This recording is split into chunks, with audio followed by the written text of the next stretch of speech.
The Inspiration of the Declaration. An excerpt, July 5th, 1926. We meet to celebrate the birthday of America. The coming of a new life always excites our interest, although we know in the case of the individual that it has been an infinite repetition reaching back beyond our vision. That only makes it more wonderful. But how our interest and wonder increase when we behold the miracle of the birth of a new nation.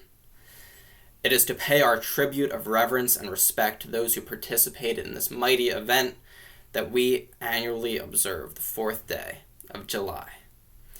It is not so much then to propose of undertaking to proclaim new theories and principles that this annual celebration is maintained, but rather to reaffirm and reestablish those old theories and principles which time and unerring logic of events have demonstrated to be sound.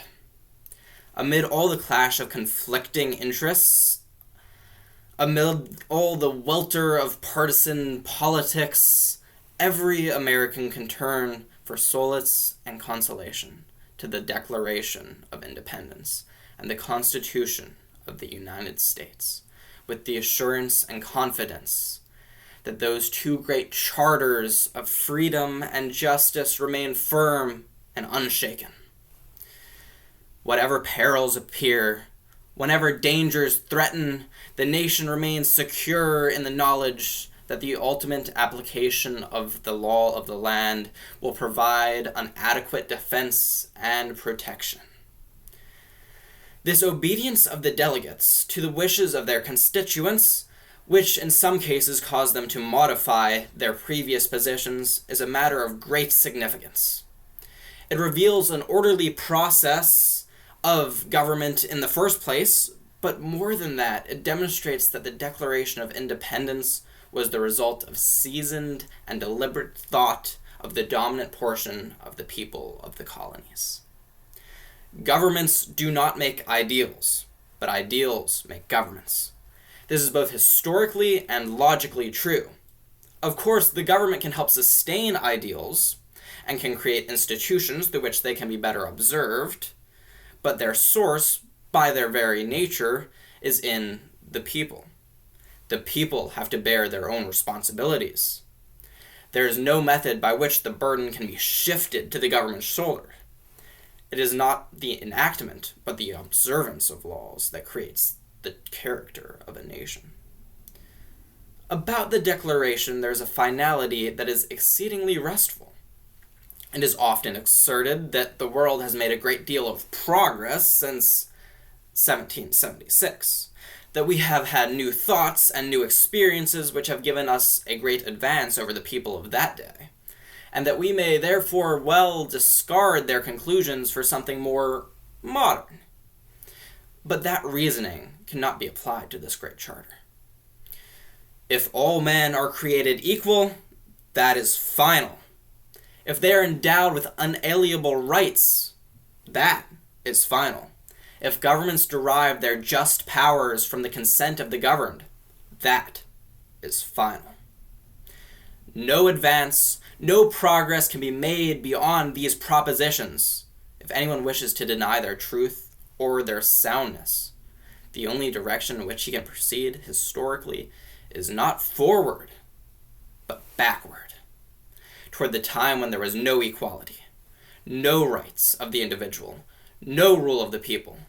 Those who wish to proceed in that direction cannot lay claim to progress. They are reactionary. Their ideas are not more modern, but more ancient than those of the revolutionary fathers. The rights of the individual are held sacred and protected by constitutional guarantees, which even the government itself is bound not to violate.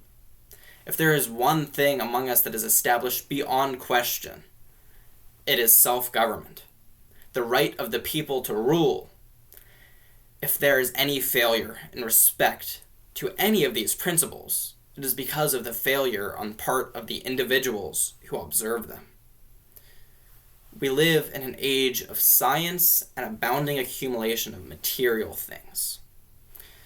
These did not create our declaration. Our declaration created them. The things of the Spirit come first. Unless we cling to that, all our material prosperity, overwhelming though it may appear, will turn to a barren scepter in our grasp. If we are to maintain the great heritage which has been bequeathed to us, we must be like-minded as the fathers who created it.